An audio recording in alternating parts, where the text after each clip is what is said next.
Vsem prav lep pozdrav na današnji tiskovni konferenci, ki je posvečena temi varnosti v Sloveniji. Kot ste verjetno vsi že seznanjeni, je Komisija za nadzor varnostnih in obveščevalnih služb na svoji prejšnji seji pred približno 2 tedni preučila to problematiko, pripravila tudi obširno poročilo za Državni zbor in predlagala njegovo uvrstitev na prvo naslednjo sejo, kar se zaradi določenih procesnih razlogov žal ni zgodilo.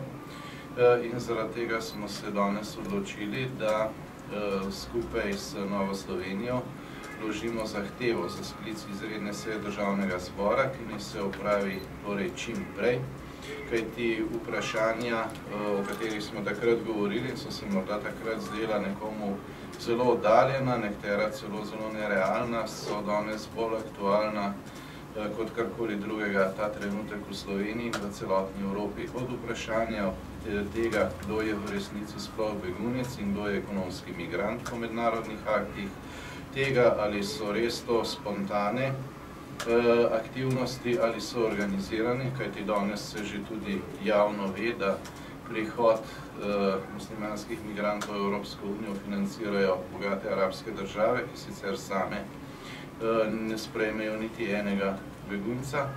Po drugi strani pa potem kot pomoč ponujajo recimo Nemčiji izgradnjo 200 mošej na njenem terenu.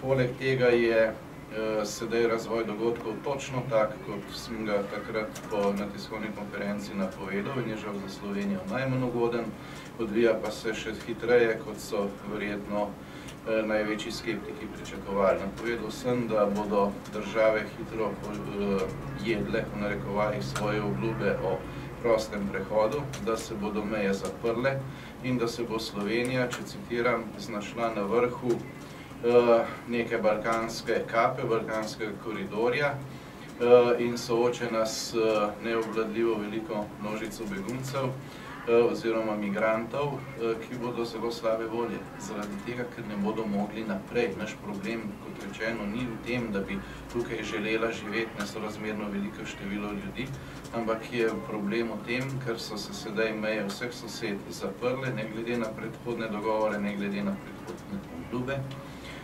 In tukaj bodo pač tisti, ki bodo prišli na ozemlje Slovenije, verjetno morali ostati kar nekaj časa.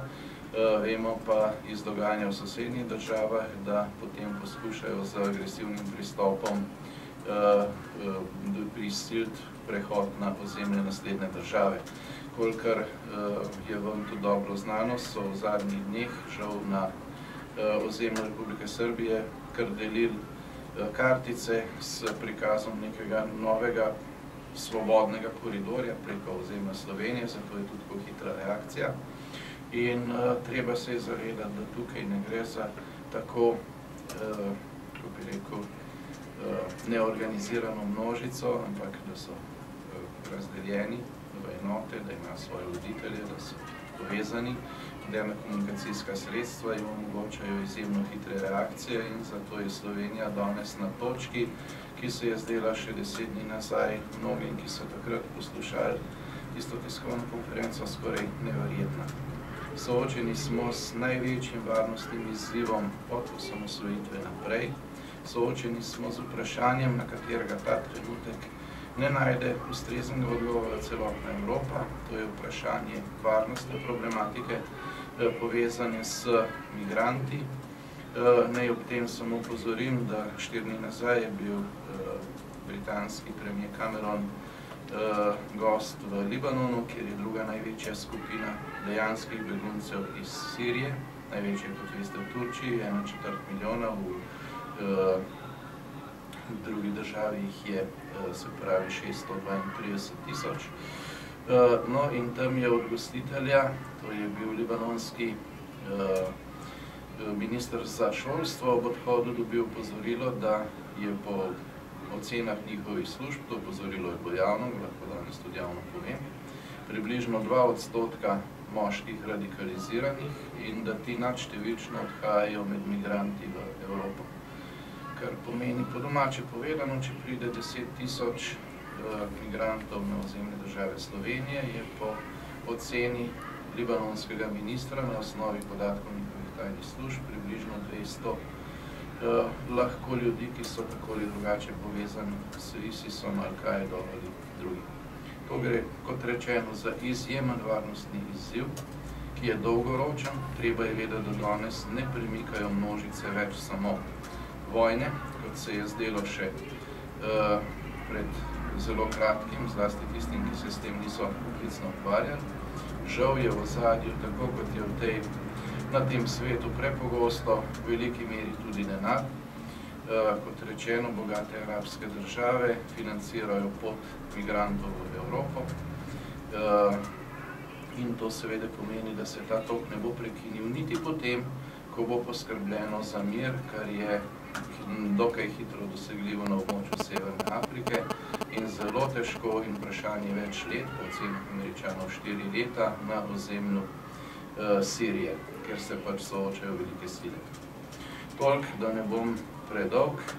Vse to so razlogi, kot rečeno, zaradi katerih smo sedaj zahtevali sklic izredne seje in upamo, da bo upravljeno v res najkrajšem času, da z vsem tistim, kar je zdaj že javno, predvsem pa z vsem tistim, kar tudi ni javnosti, kako znano, seznanimo vse poslanke in poslance Državnega zbora, kajti dolgotrajnost tega varnostnega izziva pomeni, da bo na marsikaterem področju morala država Slovenija preoblikovati svojo politiko, biti bolj realna in seveda zagotoviti tisto temeljno vrednoto vsem, ki pridejo na njeno ozemlje in vsem, ki tu že živimo, ki se nam zdi samoumevno in po resnici prav tako krhka kot zdravje. To je vrednota varnosti, katere pomen se zavemo šele takrat, ko jo izgubimo.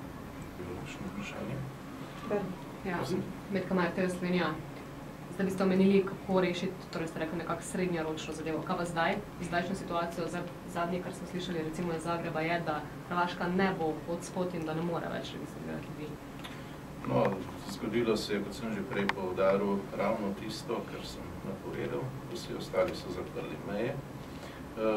Na Srbiji in na Hrvaškem so se postavili na stališče, da praktično prepustijo preko svojega ozemlja vse, ki želijo. In ko bodo ljudje na ozemlju Slovenije, ne bodo imeli več kamih, ker bo za nas postal nerešljiv problem. Žal mi je, da se to takrat, ko je bil čas, ni hotelo slišati. Zdaj bo pač potrebno ukrepati skladno s pravili Schengena. Vsi veste, da če bi se Schengen dosledno izvajal v vseh državah Evropske unije, se dosedanje razmere sploh ne bi mogli pojaviti. Problem je, da je Schengen že zdavnaj v nekaterih državah padel, ostalih pa so ga izvajali tako, kot se je komu zdelo.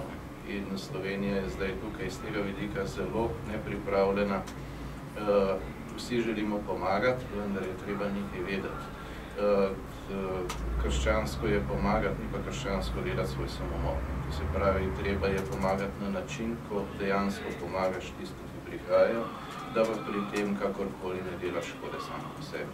In tukaj bo treba močno spremeniti nekatere prijeme, pa celo način razprave o tej problematiki, ki je bil v zadnje čase tak, da kot bi bil recimo z drugega sveta. Pogovarjali smo se o nerealnih dimenzijah, nerealnih pojmih, vsi so bili begunci, resnica je daleč od tega. Velik del teh, ki prihajajo, so čisti ekonomski migranti, zato tudi nimajo niti osebnih dokumentov, niti ničesar drugega, ker lahko rečejo, karkoli želijo in kar se kontrola itak ne izvaja, je to izjemno varnostno tveganje. Dolgoročna rešitev je seveda zagotovitev miru in delujočih ekonomij na izvornih področjih, potem vrnitev ljudi tja, odkudar so prišli. Vendar je to v tem trenutku zaradi razlogov, ki sem jih že prej navedel, se pravi, recimo soočenje velikih sil na območju Sirije, vprašanje več let, kar pomeni, da najmanj, ker se bo to dogajalo več let, ker je pa še huje, kot sem že povedal, si v ozadju zdaj že tudi denar, ki poganja ta mehanizem. To pa pomeni, da bogate arabske države plačujejo muslimanom, da potujejo v Evropo, namesto da bi sami sprejeli kot begunce. To pa seveda odpira povsem nove dimenzije in zahteva tudi drugačno ukrepanje tako vsake države posebej, tudi Slovenije, kot seveda Evropske unije kot celote. Če bo ravnala naivno, potem je mirno lahko reči, da se jim piše dobro. ne kratkoročno, ne dolgoročno.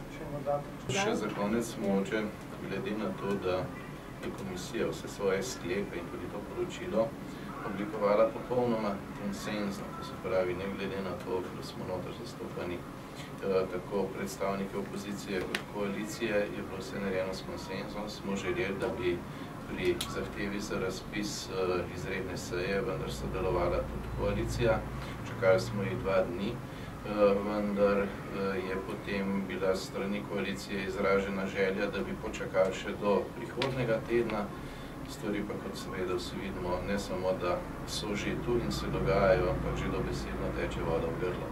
Zaradi tega, ker je to res skrajni čas, da se začnemo pogovarjati o dejstvih na osnovi preverjenih podatkov, da se soočimo z realnimi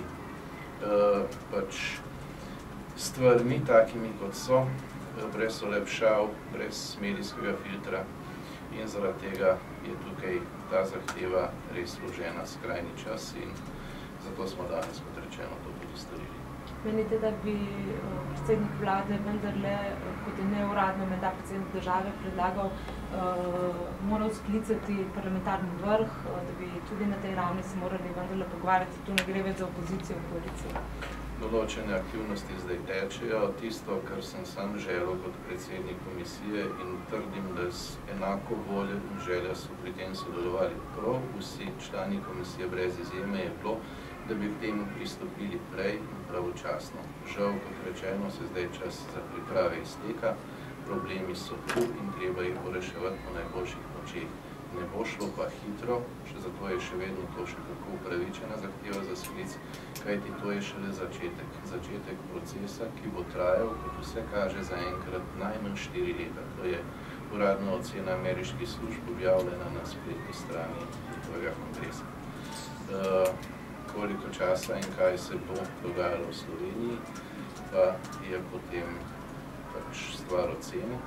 Ravno tako, kot je stvar ocene, kateri ukrepi so možni, nujni in potrebni. Zagotovo pa je to nekaj, o čemer, ko gre za podatke, ki jih pridobijo službe, ni več mogoče govoriti pred javnostjo, zato bo en del seje sicer za javnost odprt, vključno s končnim sklepom, velika večina pa bo seveda za javnost zaprt.